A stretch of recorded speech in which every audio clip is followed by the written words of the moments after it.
सम्मानित साथियों, कल 9 नवंबर है।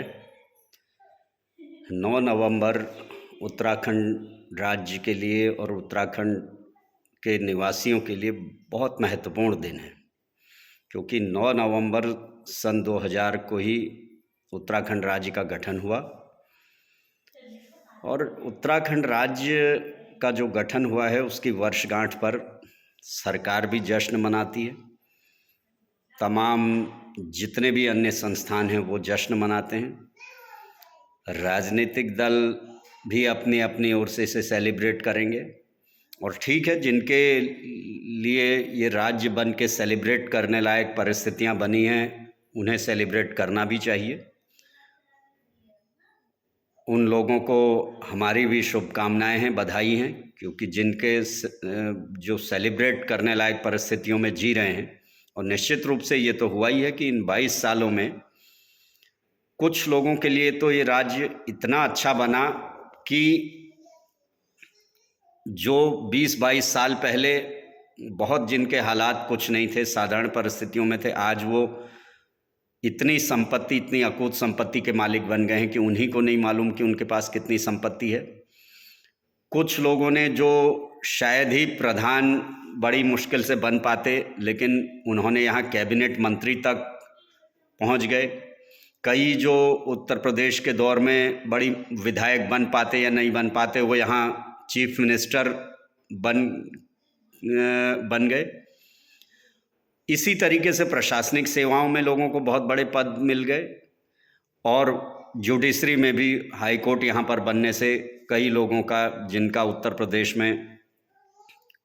किस हद तक क्या नंबर आता, लेकिन वो यहाँ जजेज बन गए, चीफ जस्टिस तक उनको बनने का मौका मिल गया। तो उन लोगों के लिए ये सेलिब्रेट करने लायक परिस्थितियाँ हैं। लेकिन मैं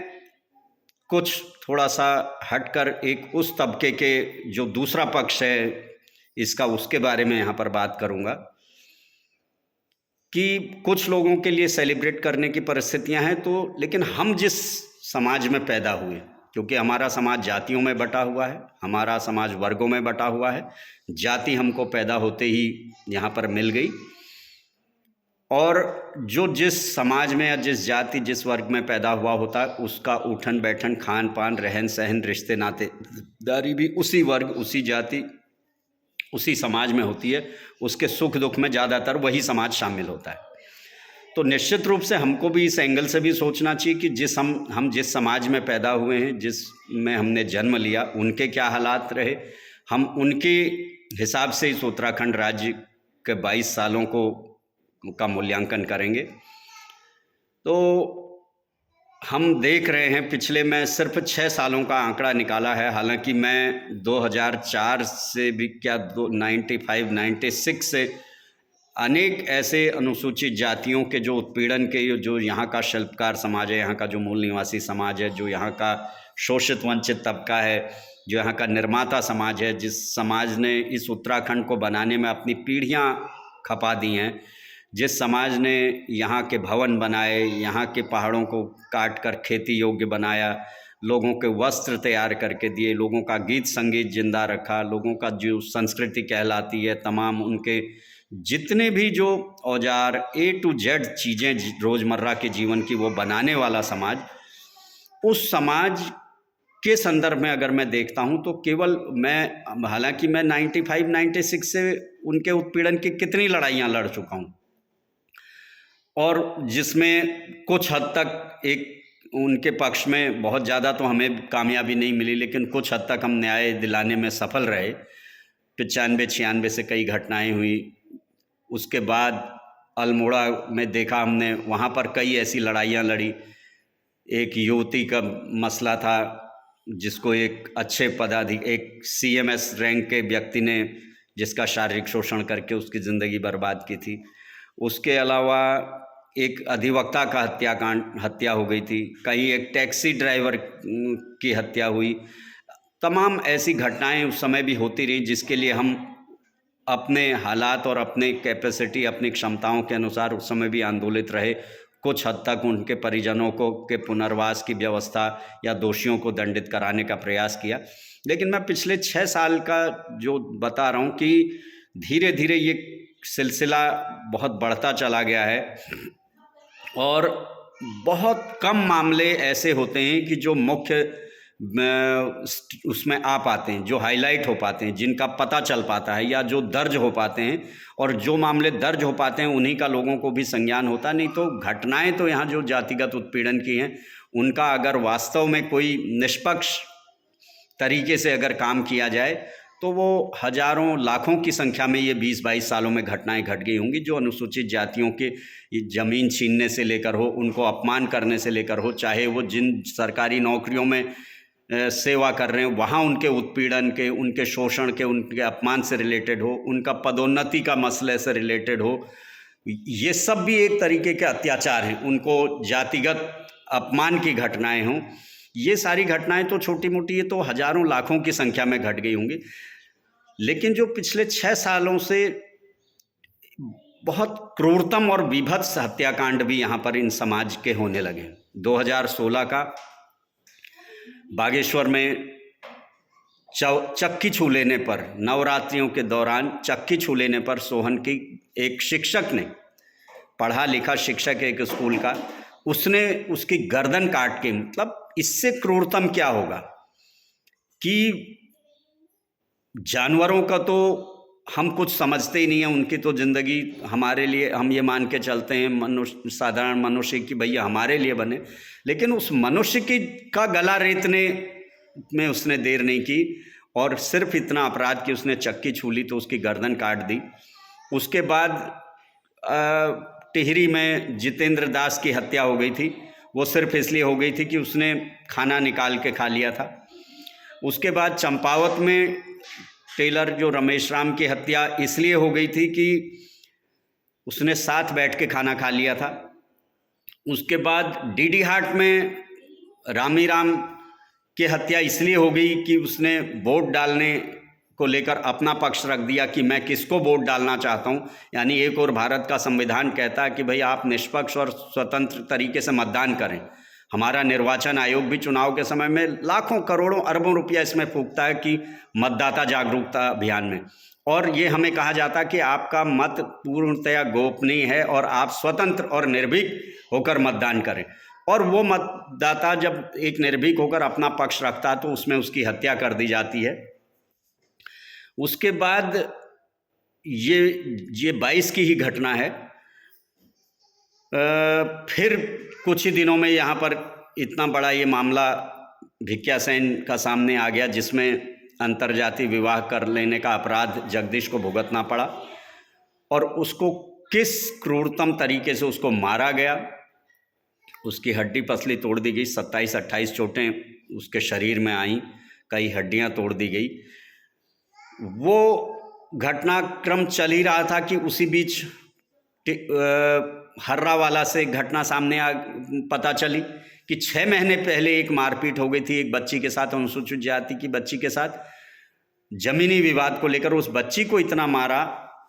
कि वो 6 महीना उसका इलाज चलता रहा, अंत में उसने दम तोड़ दिया। उस बीच वो उसके परिजनों को भी हत्यारोपियों की गिरफ्तारी के लिए बच्ची का शव सड़क पर रखकर जाम करना पड़ा, लेकिन फिर भी हत्यारोपियों की गिरफ्तारी नहीं हो पाई थी। ये घटना पता सुनी रहे थे कि उसी बीच पता चला टिहरी में एक नाबालिग बच्ची के साथ 4 बच्चों के एक पिता ने दुराचार कर दिया। ये सारी चीज़ों पे न्याय की मांग चल ही रही थी तो अचानक थराली चमोली ज़िले से ये समाचार आने लगा कि भाई 1 वर्ष पूर्व वहाँ पर पिंकी नाम की युवती की हत्या कर दी गई और 1 वर्ष से उसके हत्यारोपी को पुलिस गिरफ्तार नहीं कर पा रही और वो फरार दिखाया गया। जो भी तमाम पुलिस अपने इस तरीके के मामलों में अपने करती है, क्योंकि पुलिस को अपना दिखाना होता है, तो वो अपनी कार्रवाइयाँ कागज़ों का पूरा पेट भर के रखती है कि हम इस पर बराबर प्रयासशील हैं। लेकिन 1 साल से वो व्यक्ति फरार दिखाया गया और उसको गिरफ्तार नहीं किया गया। उसी बीच फिर पता चला कि चमोली ज़िले के ही थराली के आसपास का ही एक युवक वीरेंद्र, वो कुछ अपना रोजगार करके अपने परिवार का पेट पाल रहा था, एकमात्र घर का कमाऊ सदस्य था। उसकी हत्या कर दी गई। उसके परिजन 5 बार थाने में उन्हें बुला दिया, उनके बयान लेने में पुलिस लगी, लेकिन हत्यारोपियों को गिरफ्तार नहीं कर रही। ये सारी जो घटनाएं 6 साल के अंदर जो 8-10 इतने बड़े हत्याकांड और बलात्कार की जो घटनाएं हो गई है, इन हालातों में ये समाज को किस तरीके से जश्न मनाना चाहिए, ये मेरी समझ से परे है। मुझे तो कोई बहुत ज़्यादा ये जश्न मनाने लायक हालात नज़र नहीं आते हैं, लेकिन फिर भी जिन्हें इतने, क्योंकि यही अगर ये 6 साल के अंदर ये 8-9 हत्याकांड अगर किसी सो कॉल्ड उच्च जाति के लोगों के साथ हुए होते, यहाँ के संपन्न तबकों के साथ हुए होते, यहाँ के जातिगत ऊंचाई पर बैठे पायदानों के साथ अगर ये घटनाक्रम हुए होते तो ये अंतर्राष्ट्रीय मुद्दे बन गए होते। उत्तराखंड सरकार को अब तक हत्यारी सरकार कह दिया जाता, लोगों का सैलाब सड़कों पर होता, पूरा भारत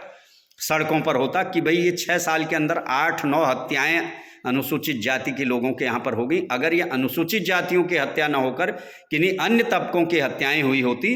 तो पूरा देश गूंज रहा होता, और देश ही क्या, ये विदेशों तक की आवाज़ पहुँच गई होती। लेकिन ये तय है कि भाई जो समाज सामाजिक, शैक्षणिक, आर्थिक रूप से पिछड़ा है, उसका राजनीतिक प्रतिनिधित्व है भी तो वो भी किसी काम का नहीं है। उसके जो MP MLAs होते हैं वो भी सिर्फ अपने वोट की खातिर, अपने अगले चुनाव को जीतने की खातिर या टिकट पाने की खातिर ऐसे घटनाक्रमों पर चुप्पी साध लेते हैं, क्योंकि उन्हें ये पता होता है कि भाई मुझे अगली बार टिकट मिलना है तो उन्हीं की बरदहस्त लोगों की कृपा से मिलना है, और मुझे अगर चुनाव जीतना है तो वो लोग जब वोट देंगे, और वो वोट मुझे तब देंगे जब मैं इस तरीके के मामलों में नहीं बोलूँगा। क्योंकि ये सीधी सी बात है कि भाई जो अत्याचार उत्पीड़न कर रहे लोग हैं, अगर आप उनके खिलाफ बोलेंगे तो उनको ये आशंका होती है कि वो लोग हमारा साथ नहीं देंगे और मुझे वोट नहीं देंगे। तो इसलिए वो जो राजनीतिक प्रतिनिधि भी जो नाम बैठे हैं, वो बैठे भले ही अनुसूचित जातियों के नाम से हैं,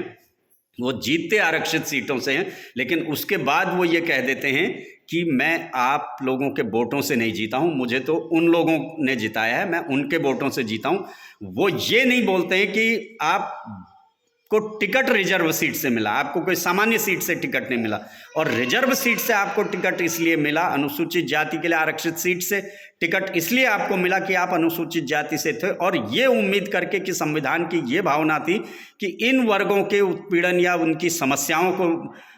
प्रमुखता या सदन तक उठाने के लिए इनके भी प्रतिनिधि जाने चाहिए। और आपको ये रिजर्वेशन सिर्फ इसलिए मिला था कि इन तबकों के साथ घटित होने वाली घटनाओं को आप सदन में रखेंगे, विधानसभाओं में उठाएंगे, संसद में उठाएंगे, इसलिए। लेकिन वो, उनको हम क्या कहें, वो माननीय लोग हैं, वो भी अपना काम कर रहे हैं, वो भी निश्चित रूप से कल जश्न मनाएंगे। उन लोगों के तो जश्न की परिस्थितियां हैं ही, क्योंकि जीतने के बाद उन्हें ये समाज अपना समाज नज़र नहीं आता। और बाकी यहाँ पर के जो संगठन होते हैं, तमाम जो स्वयंसेवी सामाजिक संगठन जो अन्य घटनाक्रमों पर इतने संवेदनशील हो जाते हैं, कहीं पर अगर किसी एक जानवर के साथ भी कोई क्रूरता की घटना होती तो उसमें उनका दिल पसीज जाता, उनको दया आ जाती, उनको रहम आ जाता, उनकी संवेदनाएं जाग जाती हैं। लेकिन 6 साल के अंदर 8-9 अनुसूचित जातियों की इन मेहनतकश जो यहाँ के मूल निवासी समाज के लोगों की हत्याएं होने पर, विभत्स क्रूरतम हत्याएं होने पर भी किसी का दिल नहीं पसीजता है। तो मुझे ये इन हालातों में बहुत ज़्यादा ऐसा नहीं लगता कि हमारे कोई जश्न मनाने की परिस्थितियां हैं। ये हत्याएं एक तरफ हैं, दूसरा इन 22 सालों में हुआ क्या है, इनके हकों पर डाका डालने के अलावा कुछ नहीं हुआ है। लगभग 30-32 हज़ार इनके पदों को खाली छोड़ा गया, इनका बैकलॉग खाली पड़ा है, और वो बैकलॉग खाली करके अन्य तरीके से, तमाम तरीके से अपनी नियुक्तियां कर रहे हैं। जो वर्चस्ववादी लोग हैं, जो जिस सत्तारूढ़ लोग हैं, जो सत्ता शासन में बैठे हैं, वो अपने चहेतों की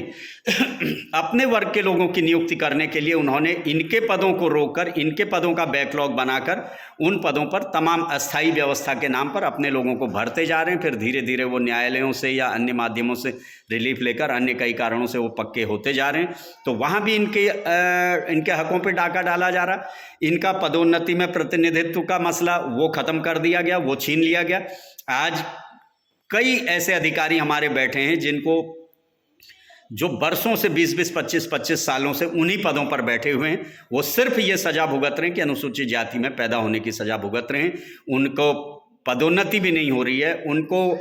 जिस पद पर वो बैठे हैं उस पर भी वो सबके आंखों में एक निशाने के तौर पर रहते हैं कि उन्हें लगता है कि भाई ये किसी तरीके से इसको कहीं फंसा दिया जाता, कहीं इसकी जांच बैठ जाती, कहीं इसको हटा दिया जाता तो अच्छा। तो इतनी नफरतों में जो समाज जी रहा हो, जिसके संवैधानिक अधिकार सब समाप्त हो गए हों, जिसकी नौकरियां समाप्त कर दी गई हों, जिसका पदोन्नति में प्रतिनिधित्व समाप्त कर दिया गया हो, जिसके इन 6-7 सालों में 8-9 से ज़्यादा हत्याकांड, प्रमुख हत्याकांड घटित हो चुके हैं, वो समाज किस रूप में इस स्थापना दिवस को सेलिब्रेट करें, ये सबके लिए विचारणीय प्रश्न है। आप भी इस पर विचार करिए, सोचिए, मनन करिए।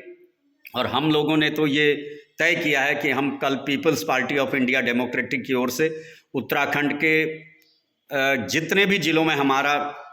कार्यकारिणी है, जितनी भी जगह से हो पाएगा अधिक से अधिक, हम राज्यपाल महोदय को ये ज्ञापन भेजेंगे कि भाई आप इन जो इतनी घटनाएं यहाँ पर दिल दहलाने वाली हुई हैं, इन परिस्थितियों में इन सब के परिवारों को न्याय दीजिए। और साथ में हम ये भी मांग कर रहे हैं कि जिस तरीके से एक बच्ची की हत्या हुई तो उसमें मुख्यमंत्री का दिल पसीजा, उनको वह हत्या लगी और उन्होंने 25 लाख उस परिवार को पुनर्वास के लिए दे दिए, लेकिन इन 8-9 लोगों को वो उनने नहीं लगे। लेकिन हम ये डिमांड करेंगे कि अगर भारत का हर नागरिक समान है, उत्तराखंड के हर नागरिक को आपका तो नारा ही भाई सबका साथ सबका विकास होता है, तो अगर आप सबका साथ सबका विकास वाले लीडर हैं तो इन सब के परिवारों को भी 25-25 लाख रुपया आप मुआवजा दीजिए, इनके परिवारों का भी पुनर्वास कीजिए और इनके भी जो आरोपी हैं, जो हत्यारोपियों को दंडित कराने के लिए पूरा शासन प्रशासन को निर्देश दीजिए। हम राज्यपाल महोदय से भी यही मांग करेंगे कि इनका आप व्यक्तिगत संज्ञान लेकर और भविष्य में इस तरीके की घटनाओं को रोकने के लिए क्या ठोस और कारगर रणनीति तैयार की जा सकती है, इस पर भी आप शासन को निर्देशित करें और विचार करें। और मैं तमाम सामाजिक संगठनों से, बुद्धिजीवियों से, राजनीतिक सामाजिक कार्यकर्ताओं से भी ये अनुरोध करना चाहता हूँ कि इस पर आप विचार करके एक सबका उत्तराखंड बने, हर तबके को यहाँ पर न्याय मिले, ऐसे उत्तराखंड को बनाने के लिए अपने स्तर से प्रयास कीजिए। और अगर मेरा परिवार का एक व्यक्ति दुखी है, पीड़ित है, और मैं अगर जश्न मना रहा हूँ, मेरे समाज का, उत्तराखंड के समाज का जो 5वां% जो भाग है वो चारों तरफ से इतने विभत्स दौर से गुजर रहा है, उन परिवारों में क्या जश्न का माहौल होगा कि जिनके हत्यारोपी गिरफ्तार तक नहीं किए जा रहे हैं। तो अगर वो इतना बड़ा एक समाज यहाँ पर दुखी, पीड़ित, आहत और त्रस्त है और आप अगर इसको जश्न के, तो मुझे ये बहुत ज़्यादा कोई जश्न की परिस्थितियाँ नज़र नहीं आती। फिर भी राज्य स्थापना के 22 वर्ष हुए हैं, हम उम्मीद करते हैं कि इसी समय हम लोग ये संकल्प लें, हमारी सरकारें ये संकल्प लेंगी, हमारे प्रमुख राजनीतिक दल ये संकल्प लेंगे और हमारे प्रमुख जो सामाजिक राजनीतिक संगठन हैं, जो बाबा साहब डॉक्टर अम्बेडकर का नाम लेते हैं, जो सामाजिक न्याय की बात करते हैं, जो मानवतावादी भारत और मानवतावादी उत्तराखंड को बनाने की बात करते हैं, वो सब इस दिशा में जरूर गंभीर रूप से सोचेंगे, पहल करेंगे और कैसे एक न्यायवादी और समतावादी, एक समता, स्वतंत्रता, बंधुत्व और न्यायवादी उत्तराखंड का निर्माण किया जा सके, इस बारे में विचार करेंगे और ठोस रणनीति बनाने में अपनी भूमिका निभाएंगे। इसी उम्मीद, इसी आशा और इसी विश्वास के साथ आप सभी को राज्य स्थापना दिवस के लिए मर्माहत दिल से, दुखी मन से, पीड़ित मन से और अत्यंत एक दुख भरी भावनाओं के साथ आप सभी को शुभकामनाएं हैं और उम्मीद करते हैं कि भविष्य में ये उत्तराखंड एक नया उत्तराखंड बनने की दिशा में हम सब लोग प्रयास करेंगे। जय भीम, जय भारत, जय मूल निवासी, जय संविधान।